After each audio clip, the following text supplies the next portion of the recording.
Hello అండి, it's me Teja Reddy. Welcome to Arjun Tej daily vlog. అనుకుంటే సాధించలేదంటూ ఏది ఉండదు. ఎగ్జాంపుల్ మన ఈ చిన్ని మొక్కే.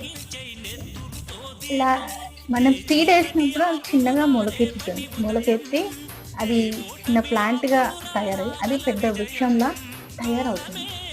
అలాంటి చిన్న సీడ్ నుంచి పెద్ద వృక్షం వచ్చినప్పుడు మనం మనుషులం. మనం ఏదైనా అనుకున్నప్పుడు ఎందుకు సాధించలేం? మనం ఏదైనా చేయాలి అనుకుంటే గట్టిగా మనని మనం నమ్మాలి. ఒక సంకల్పం చేసుకోవాలి. ఫస్ట్ మన మీద మనకు నమ్మకం ఉన్నప్పుడు మనం ఏదైనా చేయగలం. అసాధ్యాన్ని కూడా సుసాధ్యం చేయగల నైజం మనకుంది. సో మిమ్మల్ని మీరు నమ్మండి, మీ అడుగు ముందుకు వెయ్యండి. అప్పుడే మీ లైఫ్లో మీరు అనుకునేవి సాధించగలుగుతారు. ఈ వీడియో మీకు నచ్చితే లైక్ అండ్ సబ్స్క్రైబ్. బాయ్.